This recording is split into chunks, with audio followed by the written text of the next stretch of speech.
Hey, welcome back. Thank you for tuning in to this YouTube video here of my new series on MLB The Show Legends for 2021. Now, these are legends that I want. These are just guesses. I have no inside info, and I'm very eager to see what we get in MLB 21. We finally got news that news is coming. The news was news is coming. So it's something, right? It's something for us to look forward to. It does seem like the game's going to be a little bit delayed this year based on both the pandemic year being what it was and the fact that it's a new console. If you go look at the history of MLB The Show, new consoles definitely come out a bit later. But we're going to talk Boston Red Sox today. We got 6 guys there. And I really, really can't wait to see what kind of legends they come out with this year.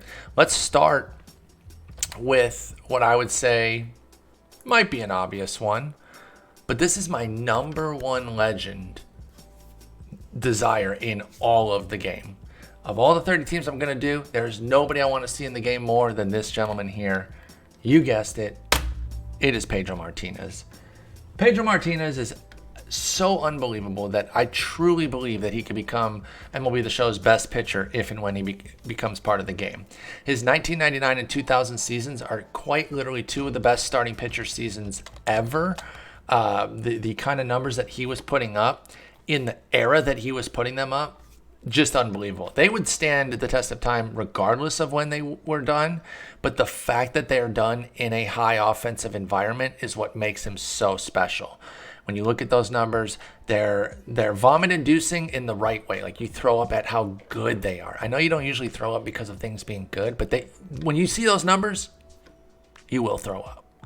In all, he got 3 Cy Youngs across his career. He would have insane per nines, insane arsenal. That changeup, oh my God, his changeup would be so good. It would be 99-99 on the break and control.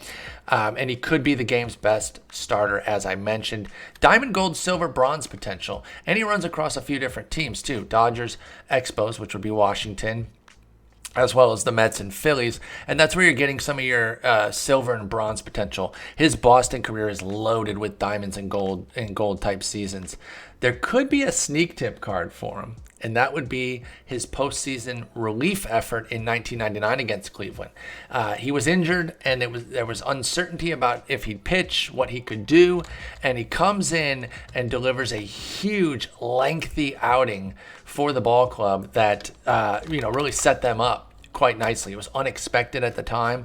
I'm actually pulling up the numbers on it right now.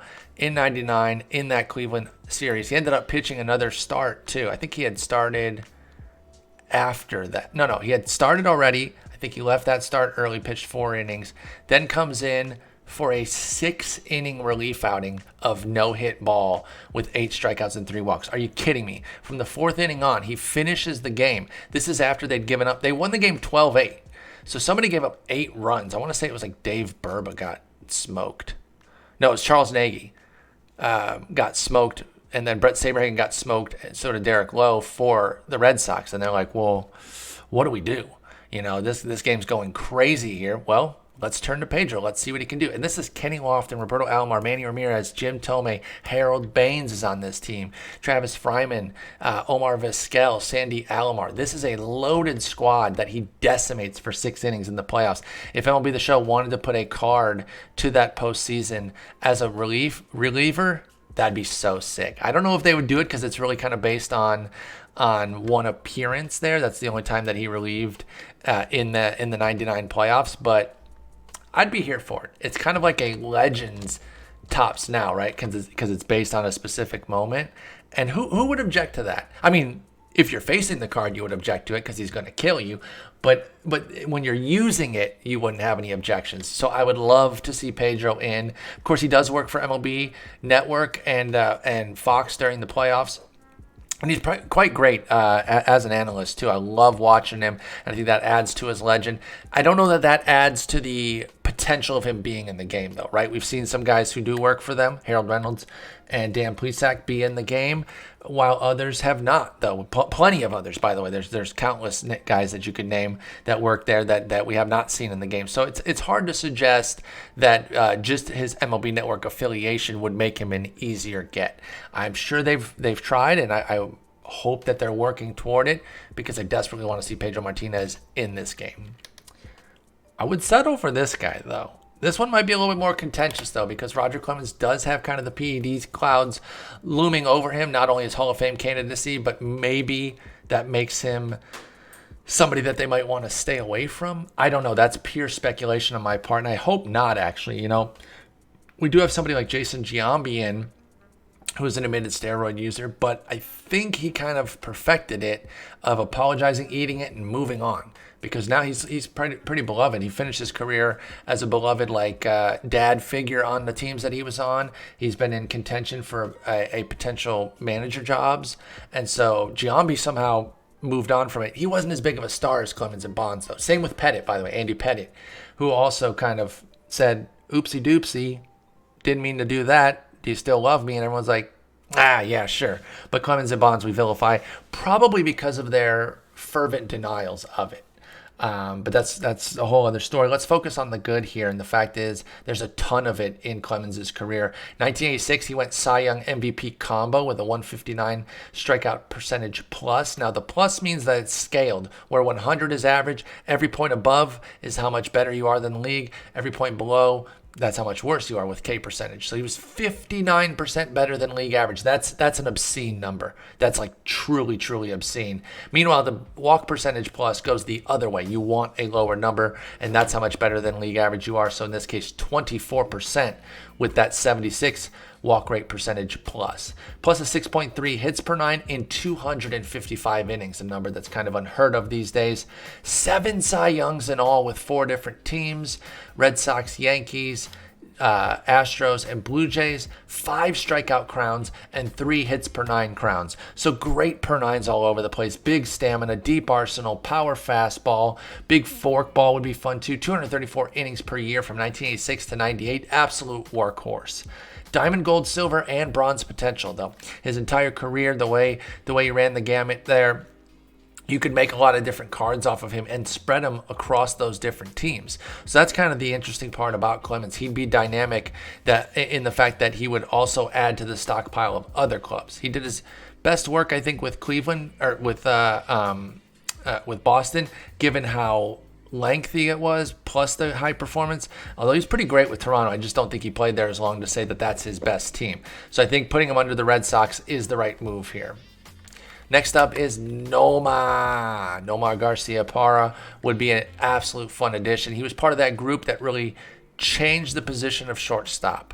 With him, A-Rod, Miguel Tejada, Derek Jeter, Cal Ripken, these guys that were bigger, stronger, faster. All of a sudden, you weren't just getting defense, but you were getting offense. In fact, you were expecting offense, something that you never really did from shortstop back in the day. Nomar's best season, probably that 2000 year that he hit 372 with 21 homers and a 1033 OPS and 599 plate appearances. I point out the plate appearances specifically because injuries were a bit of an issue with him. That was only 140 games worth of time. Still an amazing season, but staying on the field was something that we were robbed of with Nomar. We didn't quite get to see him for those 155 plus game seasons that you get to see some of the elite players from, and that was kind of a bummer. But when he was on there, he was kicking butt, and contact was the name of his game. By the way, that 372, we looked it up in chat, it led the American League, but it didn't lead the National League. And I was like, well, how did he not lead all of baseball with a 372? It's because Todd Helton hit the same thing. He hit 372. In fact, he hit 372.4. And Nomar Garcia hit 372.4. They had to go out to the 5th decimal to determine the MLB batting champ that year, and it ended up being Helton because he hit 374.1 to Nomar Garciaparra's 374.0. So that's kind of wild there, just to see two guys at the very top land on that same number there. But still an amazing season from him. He had a career 313. He hit 323 in his time with Boston. Because of those injured seasons and some of the health hurting his production, you would see some silver and bronze potential too. Although I'm here for that. Again, I've been beating that drum now for quite a while in this offseason. Got my other series starting up with silver and gold potential cards for flashbacks. But diamond, gold, silver, bronze, it's all there for Nomar. You have good defense, elite contact, some power, and multiple teams that he could be on as well. Next up is Carl Yastremski. while I am focused primarily on the 90s and 2000s with this project, I'm definitely still going to give some deference to the throwback guys of the 50s, 60s, 70s as well, because some teams are just going to have those great guys that you'd love to see, and Carl Yastremski is absolutely one of them. I think people are knowing a bit more about him if you're a younger person, maybe because of his grandson Mike Yastremski, who's emerged with the Giants and become quite a good player. And they had that great moment there when he was in Fenway and his grandfather was there. 1967, it was a Triple Crown season for him, and that one held for a very long time, I believe until Miguel Cabrera's in the 2000s. That was a long time until they had a Triple Crown. Maybe because Triple Crown is kind of an arbitrary idea. It's still cool, but like batting average homers and ribbies, it's not that diverse of a thing. The real part is that, if you've got the power, you probably have the ribbies. It's can you also hit for the batting average? That's not to diminish the fact that he had a Triple Crown in 67, by the way. It's still cool. It's just kind of an arbitrary thing. 326 average, 1040 OPS, 44 homers. Throw in 10 steals for fun, too. That's pretty nice. His entire 23-year career was with Boston. He had 3 batting average titles, 5 OBP titles, and 3 slugging titles. He had a 199-point career platoon, meaning he was excellent versus righties for the most part in his career, but he did have years against lefties that were great, including 67 and 70. So that 67 card would be his best without a doubt, and they could still make good cards elsewhere, but it would be one of those ones that's really good against righties and then like decent to slightly above average against lefties. He did have strong defense as well out there in left field and first base. So Carl Yastremski would be a lot of fun. Let's get Yaz in the game. By the way, I am streaming these on twitch.tv/Spore. I'll be turning to the chat here after we finish these last two to get some of their thoughts. If you want to come watch them live, come through. You can give your opinions. If not, though, if you're watching this on YouTube, put your favorites in the comments of the ones that I didn't mention here. We've got 2 more for Boston. We're doing 6 for the Red Sox. Some teams are going to get 6. Some teams are going to get 5. It just really depends on the depth of organization. Let's go to number 5 here, and it is Manny, of course. Manny Ramirez might show up on another squad, although they might be deep enough that I won't have to do that. But Manny Ramirez was an absolute G, and he was unreal with the Red Sox. I believe that's where the Manny being Manny thing was born. I don't know. I don't think it was Cleveland. I think it was when he kind of became a bit more aloof in Boston, did some goofy things. But you know what he always did? He always showed up to hit. No matter what you say about him, bad defense, goofiness, doesn't matter. Dude was out there dominating. 5 straight 1,000+ OPS seasons from 99 through 2004. 8 silver sluggers to his name. He's basically the same player with Boston and Cleveland. So, by the way, if I do put him on Cleveland's list, I'm not going to have too much. I'll find something different to say just so I don't repeat the same stuff. But he had a 999 OPS with Boston, 998 with Cleveland. He also had some time with other teams toward the end of his career there that might generate some gold, silver, bronze potential. But there's tons of diamond potential throughout his Boston and Cleveland careers. Premium contact power combo. You know those cards that are quad 100s is what I call them? That means 100 plus in both contacts and both powers. That's Manny all day. He crushed lefties. He crushed righties. Obviously, the defense would be an issue. And, some folks are wondering if Diamond Dynasty is going to get the DH because MLB had a universal DH in 2020 and may have it in 2021 as well. I tend to think that they will, by the way. But I don't know if they're going to put it in Diamond Dynasty. If they do, it should only be ranked seasons. I do not want to see it in Battle Royale. I think that would be a big mistake. But somebody like Manny would benefit greatly from that. He's basically a better JD Martinez. Think of peak JD Martinez. Manny Ramirez did that for longer and probably did it better. And that's not to shade JD Martinez. That's to tell you how good Manny Ramirez was. And then our final guy on the Red Sox. This one's not quite on the same caliber as these 5. These are 5 legends. This guy's a legend. He's a damn good player, but he is a cut down. And I do want to get some of the guys that aren't kind of the obvious guys. So Mike Greenwell, I think, does fit that. Again, this is no shade to him by framing it that way. I'm just letting you know that there are different levels of legends, just like there's different levels of Hall of Famers. There's inner circle Hall of Famers, and then there's guys who played 22 years that were great for 18 of them and deserve to be in the Hall of Fame. There's different levels to things. Mike Greenwell is still a damn good player, but he's not quite on the caliber of these others. But his 1988 season stacks up to any of the thing that the other three hitters here did when he went 8 wins above replacement is incredible. That's MVP caliber. He hit 325 with 22 homers, 16 stolen bases, a 6% strikeout rate. His vision would be off the charts, and a 13% walk rate. His discipline would be off the charts too. And great defense. That's part of why he was able to get 8 wins above replacement, because the offensive numbers were good, but to be that good and have that much WAR, you have to have some good defense there. So Greenwell will be playing some great defense out in left field. He spent most of his time there. They would probably give him right and center as well, just because you pretty much should be able to put an outfielder anywhere in the 3. Obviously, they'll take a hit going to center particularly, but I think they should have it where primary center fielders shouldn't take a hit going to either side, and primary left fielders should take a hit in both center and right, and then primary right fielders should take a little bit of a hit in center and maybe actually get a gain in left. But that's a hope for a whole nother story there. I think Mike Greenwell would be an elite left fielder, though. He had one below average season, and it was 49 games in 1992. He was a career 293 average against lefties. He had more walks, 9%, than strikeouts, 7%, in 5,166 plate appearances. That is insane, guys. Not only is he making elite contact, but he's still taking some walks too. A 9% walk rate is pretty darn good. A 7% strikeout rate is just obscene. So that's Mike Greenwell. He would be a lot of fun. There's plenty more. Let me turn it over to my Twitch chat here to see some of the guys that they would like to see in the game from Boston. I'm already seeing a few in the chat here.